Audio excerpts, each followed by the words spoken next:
Hi everyone, I'm Jacob with Coppercoin Financial, and today we're going to talk about how to actually start a business, kind of the steps you got to go through to actually start a business. So to start off, how to start a business. The first step you're going to want to do is have a vision.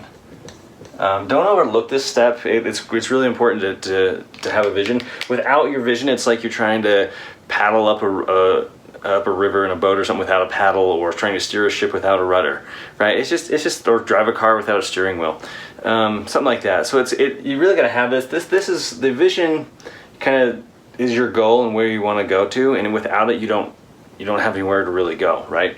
So part of this vision, there's a couple different parts to it. One of the main parts though is a mission statement.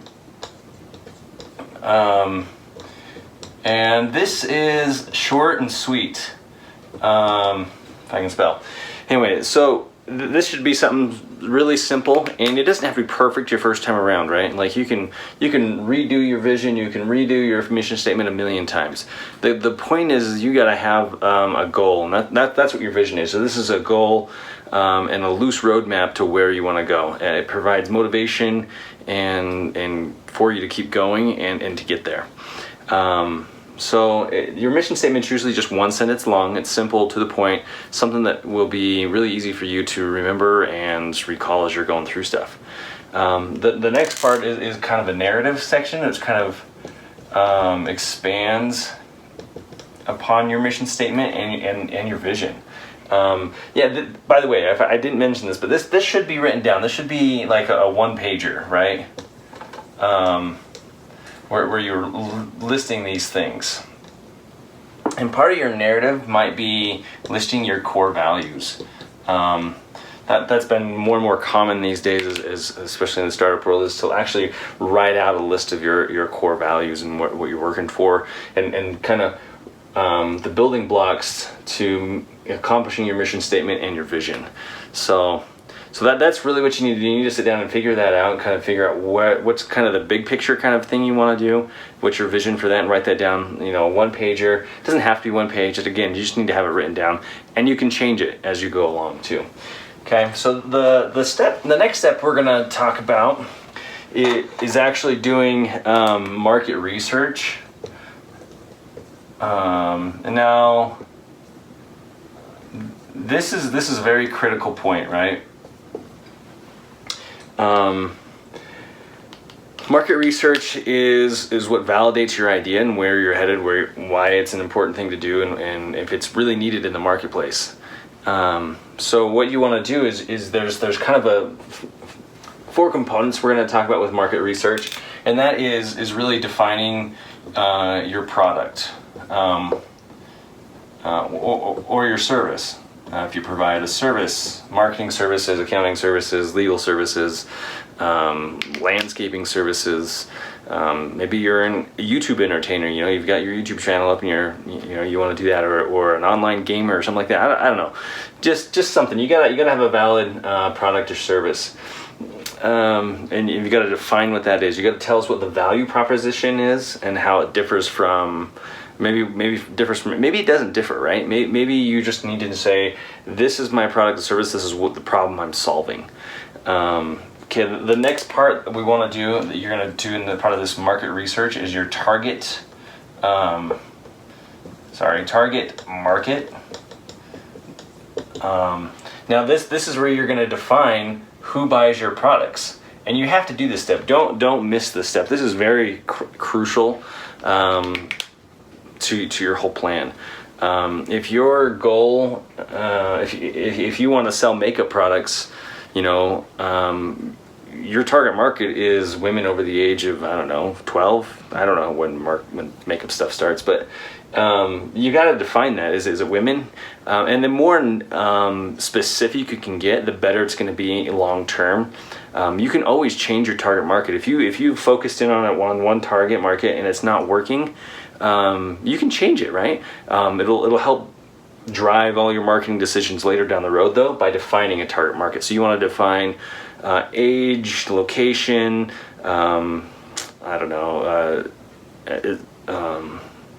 gender. What else do you want to? You kind of, if they're educated, what kind of profession they're in. Maybe you're specifically targeting accounting professionals in the Tennessee area. I have no idea. Right, so that's what you've got to figure out, and you got to look at. And you may change this again as you move along, as you do more research and things like that. The next part of your market research is you actually got to look at your competitors. All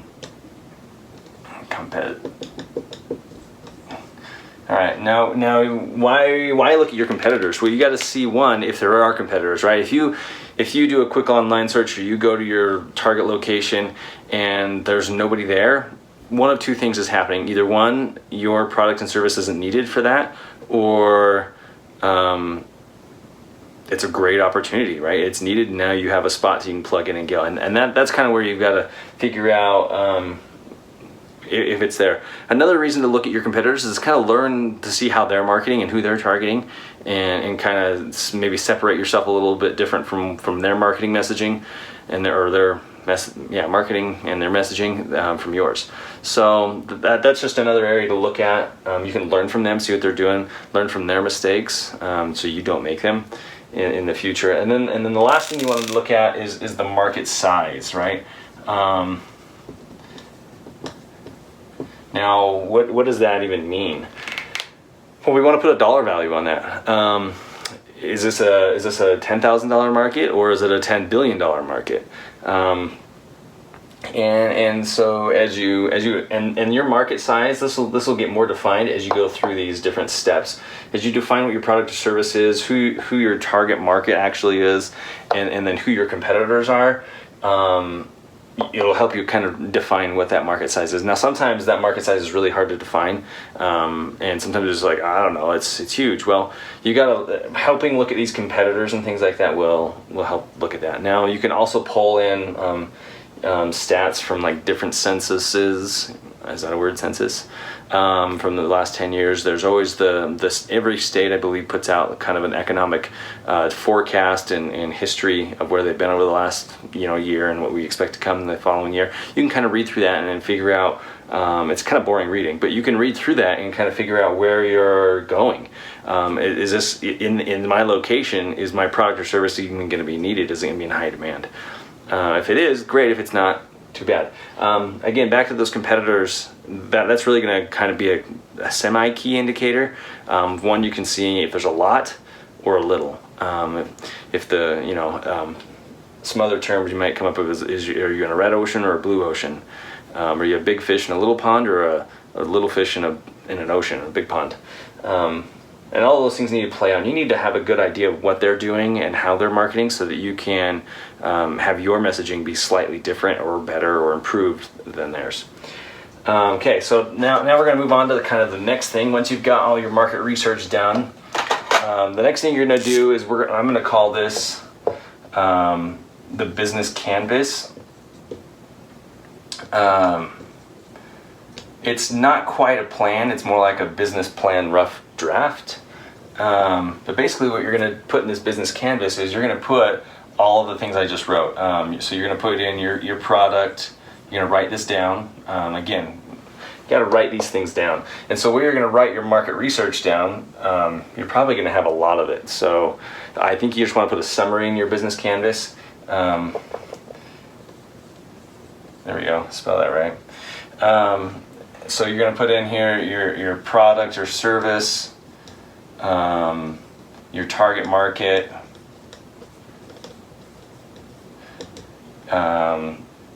sorry, I got something to stuck in my throat. Okay, competitors. Competitors, and then the market size, right? And all of these things, all branched off of your market research. Okay, the next thing we want to kind of put in is, as you're going through here, you're gonna list some of those pain points that you're feeling, and maybe even want to list some possible solutions to those. So put in some pain points so you know what you're feeling. You also want to list any kind of initial costs you think it's going to be, and you're going to update this business canvas as you go through and develop kind of your business. So any kind of costs associated, whether that's long-term, short-term, startup costs, all those need to be, you need to have a general idea of what those are. You may not have specifics, but a good general idea is always good to have.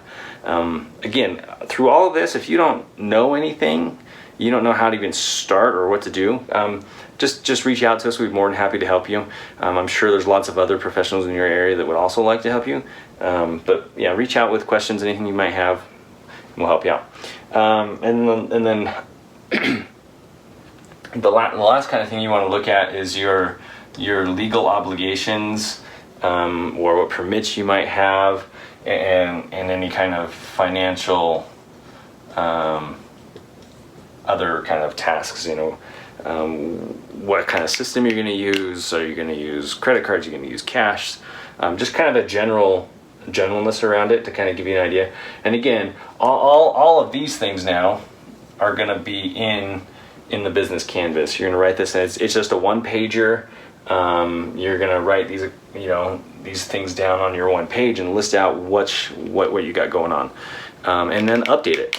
It might be handy to keep it very fluid at first. Don't actually print it, or maybe handwrite it, but you're going to have multiple versions of this as you go through all these processes. You're going to keep updating and keep that current as much as you can. Whether you do that on a monthly basis or on a quarterly or an annual basis, it's kind of up to you. But it is highly recommended that you do this and write it down. That's the important part. Okay, so now that we've got our business canvas, we've got a pretty good idea of our business and where we're going. The next thing is to actually understand your startup costs. Okay, this is where we're going to dig in and figure out what it costs. You're going to have registration fees with the state and with your local town or something like that. If you're making a physical product, how much is it going to cost to actually get a prototype made? Or if you've just got the idea, how much is it going to cost to actually get an engineer or somebody to actually sit down and put it together? So startup costs are really an important part of doing that, because you got to understand how much money you're going to need to ask somebody for, or if you don't have it, right? Or how much of your own money you're going to put in. So make sure you understand the startup costs, which an interesting stat on businesses.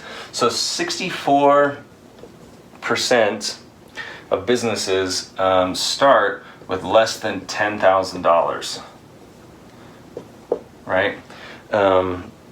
That's pretty crazy. As of the last study that I was just reading, it was a QuickBooks article, I think, on their blog. 64% of businesses start with less than $10,000. And of those, 75% of businesses that are started are all self-funded. So that's an interesting fact, right? I mean, who knew that 75% of businesses were self-funded and 64% of them started off with less than $10,000, which isn't a lot. Maybe it is a lot, maybe it's not a lot, but it gives you kind of an idea. As soon as you start understanding your startup costs, you can start working towards those goals and figuring out how much you need to save, or if you already have it, great, and things like that. Which is going to lead us right into the next point, actually, is figuring out where that funding is going to come from.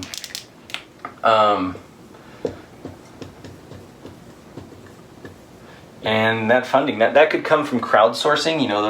There's Kickstarter, Indiegogo.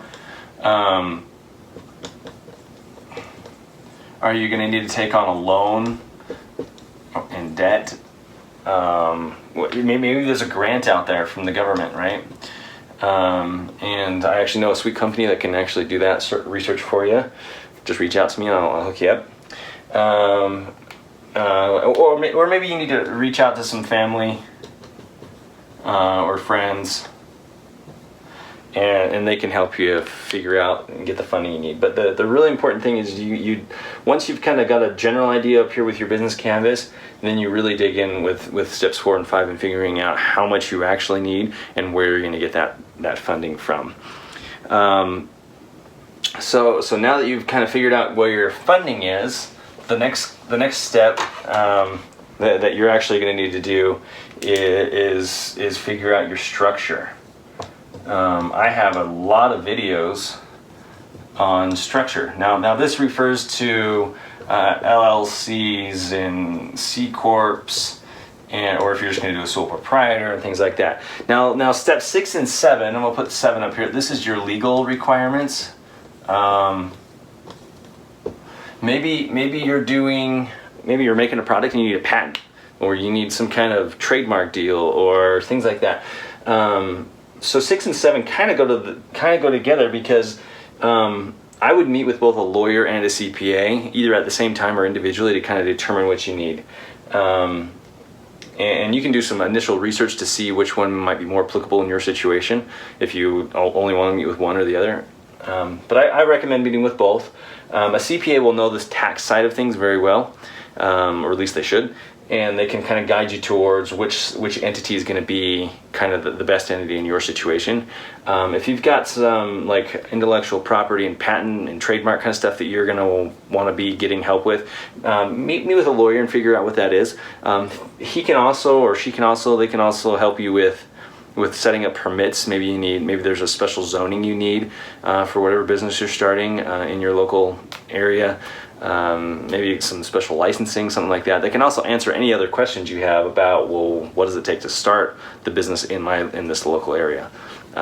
Most cities across the country require some kind of business permit, both at the state level and the local level, and a lawyer in your local area will be able to help you figure that out. Be aware there are lots of different types of lawyers. So if you've got a very specific patents or something like that, you might want to go talk to a patent lawyer or a trademark lawyer or something. So again, you're going to want to be doing your research on these steps to figure out which entity and legal requirements are required and which entity is going to work best for you. So once you actually get those figured out, the next step is to actually register your name. Is to create and register your name. And by your name, I mean your business name, right? And a CPA or a lawyer will be able to help you with those, and maybe able to get you taken care of. And now the next step that we want to talk about is actually once you've created your name, you're going to apply. Like I said earlier, you're going to apply for those permits that you need, and licenses for your local whatever it is you need, right? So you actually need to, after you've registered your name with the state, which you can usually do online, you're also going to need to apply for your local permits and businesses and business licenses if they're applicable in your area, which they probably are. So the next thing you're going to want to do then, and these next couple things can all kind of be done simultaneously. There's not a specific order. Now the first, I would say the first 7 steps here, they should be done in order. 6 and 7 can kind of be done at the same time. But definitely you want to get these kind of done in order. 6 and 7 are the next step after the first 5, but before 8, 9, and the rest. But after this 10 and on, you can kind of do it at the same time. So you want to set up a bank account. As an accountant, this is extremely important. Your lawyer will also tell you this is important if you ever meet with one. To keep your personal business, or your personal money and your business money separate as much as possible. Unless you're a sole proprietor, even if you're a sole proprietor, you still want to be set up and have a separate bank account, because you don't want to mix those expenses and the ins and outs of your bank account with your personal ins and outs of your bank account. It could get confusing when it comes tax time, and your tax accountant's might be pretty upset with you if you can't figure it out. So make sure you keep them separate. You also want to figure out how you're going to track all your expenses and revenue, aka accounting. And then that kind of leads into our next thing. Are you going to use QuickBooks, which I recommend, or are you going to use something else, FreshBooks, or you're going to use a shoebox where you put all your receipts in there? You're going to use Google Sheets. You got to come up with some kind of system. Again, you got to keep those receipts. Those expense receipts. If you don't keep those expense receipts, the IRS is not going to allow it if they ever audit your business. So make sure you keep those expense receipts. I recommend digitizing them and getting them taken care of. So the next thing is, the next kind of points we want to talk about are growing. Like some of this stuff you may not want to do, like accounting. Who actually wants to do accounting? I do. That's my business, right? But maybe you don't. Maybe you set up yours to sell shoes, and you don't actually want to do your accounting. Maybe you don't want to actually do your marketing either. So that's kind of where you want to kind of come back to the startup costs, or maybe and kind of think about, well, I don't actually want to do that. How much is it going to cost to outsource it? Or do I need to hire somebody? Now, if you're going to hire somebody, that's going to bring in, again, you're going to want to talk to more of the accountant to kind of bring in some more payroll stuff. But this will get you started. Are you going to build out a team, or are you going to outsource, right? And each of those are going to have their advantages and disadvantages. Early on, when you very first start your business, and it's just you, maybe a buddy, it's just two of you, you're probably going to end up wearing multiple hats in the very, very, very beginning, right? For the first, I don't know, year or so, until you get some clients and recurring revenue and things like that are coming in, and you're actually feeding your business, and you can actually afford to outsource and things. But until you can actually afford to do it, you can't actually do it. So. But you want to think about it and have that as part of kind of your long-term plan. Put that on the back burner and say, okay, I don't like doing this, but I like doing this. And until I get some funding, how much is that going to cost? What am I going to do? So the other thing you gotta remember is, I was reading that 86% of people go online to find their solution to whatever problem they're having. 86% do a web search, right? They go to Google, Yahoo, I don't even know what Windows is or Microsoft is anymore. Anyway, they go on and they look for their solution. I want to buy new pink pretty shoes, or I need accounting services, or I need a lawyer, or I want to get on YouTube and watch some dumb videos, right? They're going to go on and they're going to search in cat video.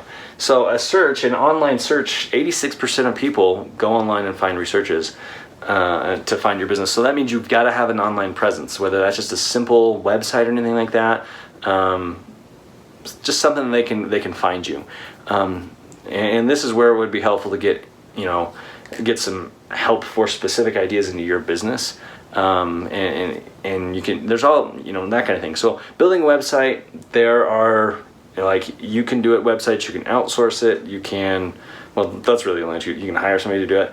So, but there are easy solutions for those, and there's fairly cheap. But again, building your website should be included in your startup costs over here in step 4. Those are really, really important to understand that. So back to that, reviews. Online reviews are actually really important. 56% of people rely on online reviews. You've probably been scrolling through Amazon. Who doesn't buy stuff from Amazon anymore, right? So you're scrolling through and you look at a product and you're like, oh, that's great. It only has 3 stars. And there's only like 10 people reviewing it, and I don't know about that. I think I'm going to skip, right? You're going to buy the product usually that has the most reviews and the best rating. And 56% of people actually go through and read some of those comments and rely on those reviews heavily. So that's always a good thing to kind of remind yourself of. So always ask your clients to put on a review, either a Google review, Facebook review, recommendation. Maybe you have reviews directly on your website, or both, or all 3. Reviews are really important. I'm not going to say that you have to go buy reviews, because you don't want to get fake reviews. I'm all about authenticity and making sure you have the real reviews out there. But anyway, another little quick tip is trying to find strategic partnerships. Find a business that will that's complementary to yours. It's not a direct competitor, but they kind of complement each other. For myself, for example, I'm in kind of the finance world and legal business with taxes and accounting and things like that. So I've partnered with a few financial advisors and also lawyers to help on both sides of that kind of that perspective, to help bring in everything we need. Real estate agents, things like that for myself. So kind of think about what your product is and branch out and see what that is. If you're selling shoes, maybe you want to partner up or have some kind of a referral fee kind of situation with a sock vendor. So those are just kind of some ideas. These are the initial, what do we have, 12 things you got to figure out. Again, the first 7 or first 5 do in order, and then 6 and 7 do next. You can kind of do those together. 8 and 9 go together, and then 10, 11, and 12 are all kind of done simultaneously. So anyway, if you have questions, let us know. Reach out to us. We'd be more than happy to answer any questions. And again, like us on Facebook, follow us on Facebook, subscribe to our YouTube channel. Thanks, guys. Have a good day. Bye.